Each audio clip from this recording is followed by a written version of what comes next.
안녕하십니까. 소통대통의 지왕입니다. 우리가 너무나 자연스럽고 너무나 잘 알려진 사실인데도 그걸 실천을 잘 못해요. 예를 들어서 뭐냐면 유명한 얘기잖아요. 알렉산더 대왕이다. 알렉산더 대왕은 어쨌든 젊은 나이에 죽었지만 전 세계를 어마어마한 대륙을 차지했던 그런 인물입니다. 확실히 부처님 말씀대로 나라님은 하늘이 낸다고 그런 것처럼 오늘날 알렉산더의 그 영향력은 유럽과 아시아 대륙에 많이 퍼져 있으니까요. 근데 이 사람이 젊은 나이에 돌아가셨거든요. 근데 뭐라 그런 거 아니? 내가 죽을 때 내 손을 관 밖으로 내놓아 보이도록 하라 그랬대요. 그러니까 젊은 나이에 죽었는데도 죽을 때는 아무것도 가져가지 않는다. 이런 걸 아마 얘기하고 싶었던 것 같아요. 천하를 다 차지했다 하더라도 떠나갈 때는 빈손으로 간다는 것을 알려주기 위해서 그랬다. 그렇게 얘기를 하는데요. 우리가 항상 세상을 살면서 한순간 한순간이 진짜 잊지 마세요. 생사를 가름하는 순간일 수가 있습니다. 난 아직 무슨 나이가 젊은데 그렇지 않아요. 그렇기 때문에 우리가 이 소통과 대통을 통해서 뭔가 다시 한번 자기의 삶을 반추하면서 우리는 이 땅에 와서 가장 우리 중생들에게 크나큰 그런 공부를 시키는 내용이 뭐냐면 스티브 잡스가 얘기했잖아요. 위즈니악하고 대화를 할 때 그런 얘기를 했대죠. 정말 죽음이란 발명품처럼 위대한 작품은 없다. 왜냐하면 죽음만큼 인간에게 우리와 같은 그런 교훈을 주는 그런 내용도 없으니까요. 자, 그럼 오늘 또 부처님 말씀을 통해서 우리가 다시 한번 영혼을 공부하는 그런 시간을 갖도록 해보겠습니다. 자, 누가 질문해 보실까요? 네. 스님 안녕하세요. 예, 저는 물건을 굉장히 아끼고 오래 쓰는 편인데요. 네. 누군가는 그게 애착이 아니냐고 말을 하는데 그러면서 그런 마음조차 버리는 게 맞는 것 아니냐고 하는데 물건을 아끼는 것도 애착일까요? 왜 그러면 거기에는 소중한 추억이 많이 있거든요. 네, 좋으신 질문이세요. 네. 이게 참 물건 아낀다. 그럼 인색한 게 아니냐? 그런 게 아니세요. 오늘 좀 좋은 얘기를 하나 제가 말씀드리고 싶은데요. 우리가 세상을 살면서 아주 중요한 건 어떤 제품이든지 여러분 한번 생각해 보세요. 제가 언젠가 말씀드렸죠. 야쿠르트를 사요. 그럼 야쿠르트에 이건 몇 년, 몇 월, 며칠, 몇 시까지 이른바 기한이 정해져 있잖아요. 그때까지 잡수시라. 약국에서 약을 사도요. 여기 유효기간이 있어요. 모든 건 생겨날 때 그 기운이 다하는 그런 날짜가 찍혀 나와요. 중요한 건 모든 건 보낼 때가 있고요. 이게 때가 제가 언젠가도 말씀드렸죠. 때가 정해져 있다고. 우리가 이 세상을 시작해서 떠나야 될 때가 있는데 중요한 거는 이른바 말하면 죽음은 하늘이 결정하는 거예요. 인명이 제천이니까. 자기 마음대로 할 수 있는 게 아니고 모든 제품도 생산해내는 순간서부터 그것이 다 쓸 때까지 정해져 있어요. 그럼 그때까지 내가 정성스러운 마음을 쓰는데 그걸 애착이라고 할 수 있는 게 그게 아니에요. 다만 이른바 정해진 시간. 이게 안타까운 게 자기는 공덕이 그만큼 안 돼요. 공덕이 그만큼 안 되는데 자꾸만 뭔가 아니 내가 나에게 해당되지 않는 걸 아등바등되면 그런 게 집착인 거예요. 이른바 말하면 예를 들어서 뭔가 아니 아직 쓸 수 있을 만한 거예요. 물건이 아직 보니까 쓸만해요. 그럼 쓰는 건데 이거 요즘엔 물건 같은 것들도요. 제가 하나 보면은 이게 뭐냐 하도 그냥 공장에서 대량으로 생산해내니까 귀한 줄을 몰라요. 예전에는 뭔가 아니 제가 이제 두부 같은 거 우리가 먹잖아요. 저도 두부를 좋아하니까 우리 스님들은 말이죠. 그러니까 두부 같은 것도 뭐냐면 예전엔 집에서 콩을 갈아가지고 그죠? 뭐 짜서 콩물을 뜨고 뭐 간술 집어넣고 시간이 많이 걸려요.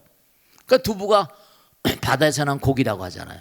이제 공장에서 막 생산해내니까 물건이 귀한 줄 모르고 마구 뭐라 낭비를 해버린단 말이에요. 그 물건이 생산돼서 나에게 오면 그것이 뭔고 하니 네 최선을 다해서 그 물건이 활용될 수 있을까지 써서 그 물건의 공덕을 그 물건을 만든 사람의 공덕을 네 그만큼 길게 해주는 건 그런 걸 우리가 공덕이라고 하는 거죠. 부처님 당시도 그랬어요. 제자들한테 부탁을 합니다. 길거리 다니다가 찢어진 천 같은 거나 버린 천들을 다 주워와라. 버렸어요. 다 쓰고 버렸는데 그걸 주워오면 다 주워가지고 빨래를 해가지고 귀해가지고 가사를 만들었어요. 그땐 천이 귀하니까 누가 버린 거라 하더라도 뭐하니 주워다 빨래를 해가지고 입을 수 있게 하는 거예요. 그게 뭐냐 애착이 아니잖아요. 선용하는 거란 말이죠. 그러니까 이른바 말하면 버려야 될 때 그렇잖아요, 여러분죠. 우리가 음식을 먹어요. 그럼 소화가 돼서 뭐라 나오면 그런 배설을 참으면 죽잖아요, 그죠? 그런 거 아니 아무리 무슨 뭐 한다 하더라도 배설할 걸 참는 사람은 그 병 나는 거죠. 중요한 건 뭔가 아니 뭔가 그걸 제대로 다 이렇게 수명을 다 쓸 때까지 다 수명이 다 할 때까지 써줄 수 있는 한 최선을 다해 쓰는 그게 기간이 다 있는 거거든요. 떠나갈 땐 떠나가야 돼요. 가야 될 땐 가야 된단 말이죠. 그런 게 이제 애착 같은 거예요. 아시겠죠? 자, 다음 질문 받겠습니다. 고맙습니다. 네. 오랜 미움으로 화가 불쑥불쑥 납니다. 그 사람에게 사과를 받으면 괜찮아질까 싶은데요. 이제라도 사과해 주기를 말해야 할까요? 그래도 나아지지 않을까요? 네, 좋으신 질문이세요. 다 항상 평소에 궁금하신 그런 내용들을 말씀하시니까 네, 누구를 미워해요. 그러면 이 미움이라는 게요.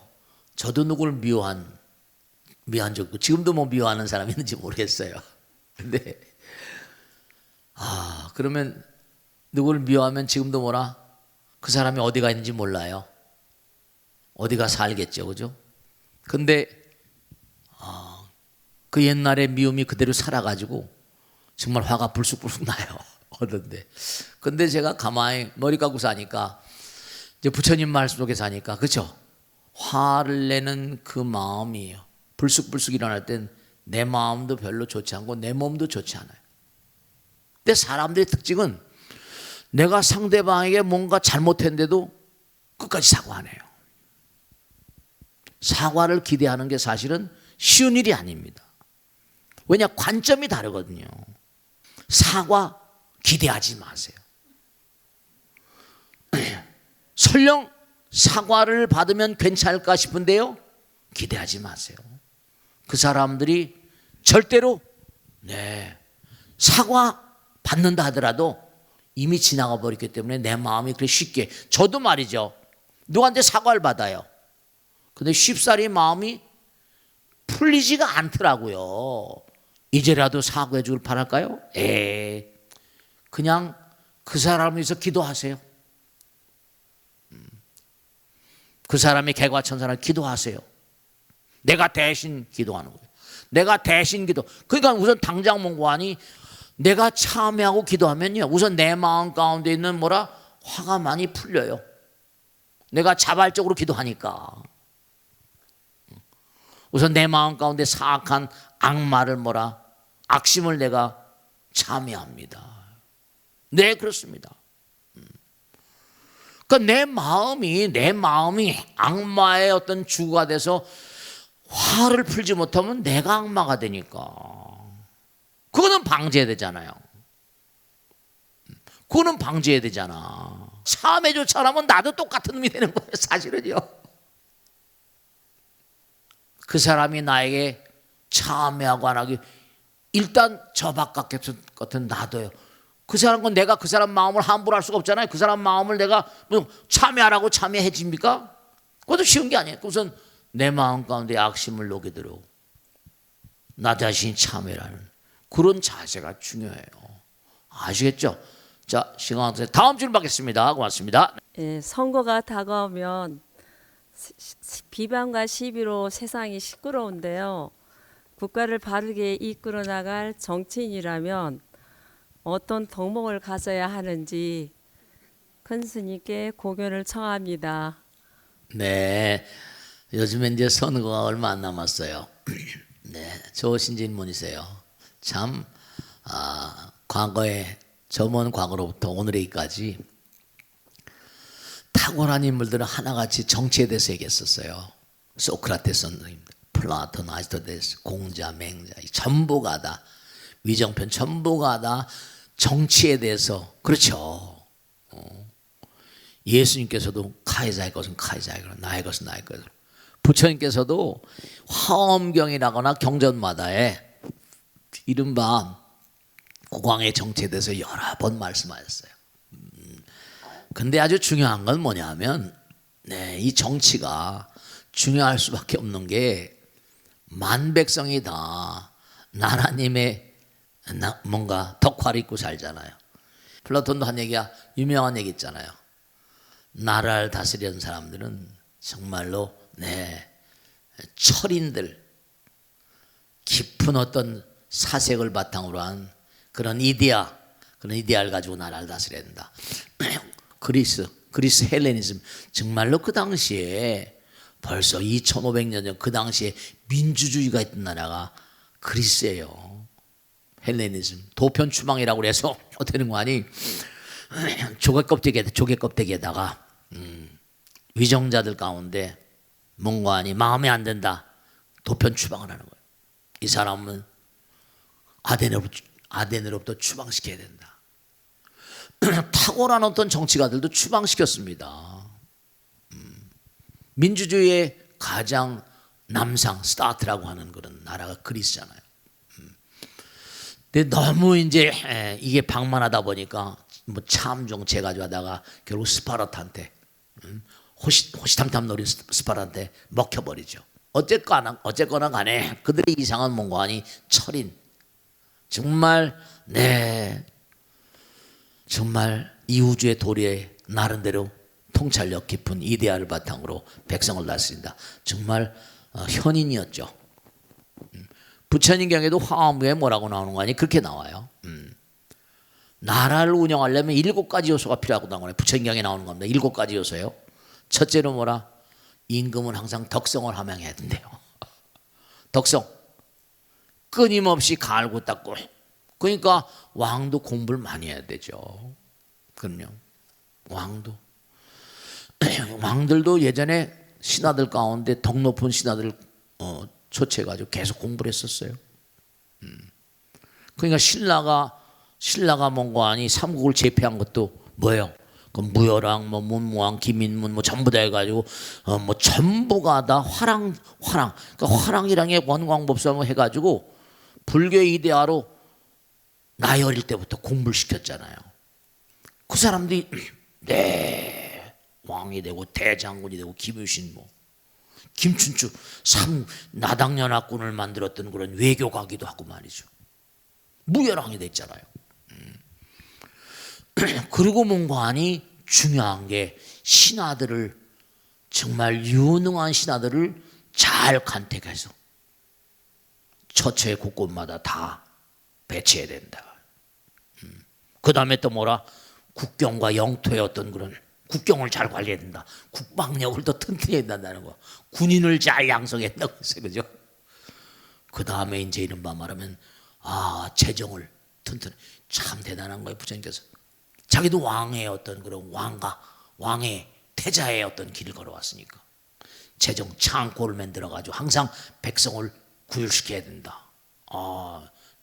나라의 곧집을 튼튼히 해야 된대요. 화엄경에 나온 걸 보면 정말 요즘에 이걸 참고해야 되는데 이걸 신라 시대 때 다 화랑제도 가르쳤던 거예요. 그 다음에 중요한 게 설린외교 이웃나라하고 뭐라 외교 관계를 잘 맺어야 된다는 거예요. 7가지. 정말 자기를 갈고 닦고 신하들을 간택해서 공부 열심히 하고 훌륭한 수행이 된 신하들을 간택을 하고 국경의 수비를 잘하고 영토 관리 잘하고 재정 관리를 잘하고 국방력을 튼튼히 하고 이웃나라하고 외교 요즘하고 비슷해요. 전부 다 외교를 잘해야 돼. 외교를 잘해야 된대. 네.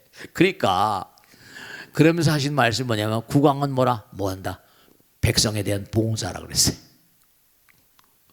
참 부처님께서는 뭐 완전히 도사니까. 그렇기 때문에 정말로 나라를 이끌어갈 그런 훌륭한 정치인이라면 여든 야든 좌든 우든 나름대로 뭐라 그 특징과 약점과 단점 장점을 잘 아울러야 되는데 너무 극단적으로 가니까 어느 게 100% 옳은 게 아니고 어느 게 100% 옳은 게 아니고 그러니까 정말로 두루두루 그렇지 않으면 싸움이 끝이 없죠.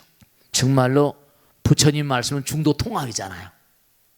항상 뭐라 아우를 수 있고 하나로 갈 수 있는. 그리고 아무리 세상이 혼돈이라도 나는 뭔가 아니 내 마음은 안정을 찾고 많은 사람이 이바지할 수 있는 그런 불자가 되겠다. 이런 마음을 가지고 우리가 살아야만 되지 않을까 그런 생각을 합니다. 항상 내 마음 가운데 부처님을 항상 정성스러운 마음으로 모시고 그리고 모든 사람들에게 이익되는 삶을 살아가는 그런 어떤 그런 그 마음가짐. 화엄에 나온 대로 부처님께서 하늘의 별들을 지칭하면서 그러잖아요. 저 하늘에만 있는 무량한 별들이 다 너희들을 기다리고 있다.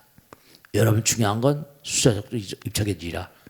뭐냐면 나라 정치인들만이 우리나라 우두머리가 아니라 여러분들도 다 성불의 어떤 진체를 가지고 계신 분들.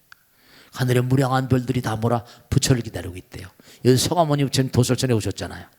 앞으로 미륵님들 뭐라 성화모니 부처님 말대로 이른바 말하면 이른바 도솔천 내용고에 내가 부처 공부를 하는데 거기서 지금 부처 수업을 받고 있는 거예요. 그러니까 여러분들 지금 여기 이렇게 앉아 계시고 저도 마찬가지고 우린 부처님 수업을 받고 있는 거예요. 여러분 전부 다 언제 어느 곳에선가 다 왕이 될 날이 있고 언제 어느 곳에선가 부처 될 날이 분명히 다 있을 거니까 여러분 끊임없이 연마하는 그런 삶을 사셔야 돼요. 아시겠죠? 자, 오늘 여기서 마치겠습니다. 대단히 감사합니다. 다음 주에 뵙겠습니다. 고맙습니다. 감사합니다. 네.